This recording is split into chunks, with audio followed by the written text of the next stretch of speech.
Let your mind and heart and emotions go with me for a moment, thinking about that you were suffering and you felt alone, and you realized you had many brothers and sisters, a large family, and it was as if they didn't see, they didn't care.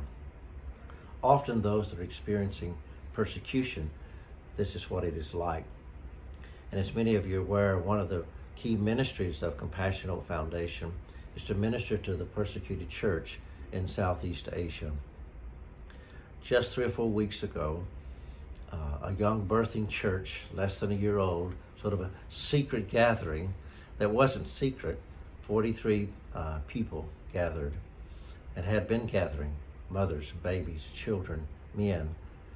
All 43 of those were arrested and taken to jail.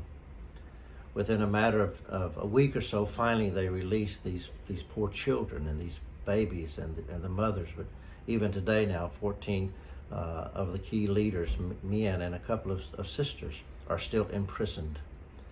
And in this area of the world, while they're in prison, their families often, they don't have the care that they need, the provision that they need. It's somewhat like thinking a hurricane has come, and how can we help them immediately with their immediate needs, those bare necessities of life, to make sure these babies and these children are taken care of while dad is still imprisoned. And we're not sure how long that may be. It could be 3 months, 6 months, or could be much longer.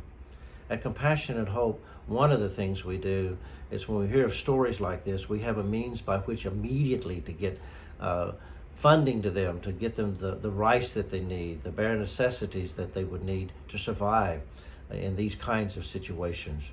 Generally, it takes about $100 per family for a month to care for a family while their father or a leader in the family is in prison. As we come to the end of the year in this Christmas season, and you consider year-end giving, over the course of 2021, we have put around $85,000 to just specifically helping persecuted families. And so we would like to designate our year-end giving for this need. In essence, our pot is getting low, and we'd like to supply it not only for these 43 precious ones and these 7 or 8 families that have been in prison, but we'd like to get some supply to enter into the year 2022.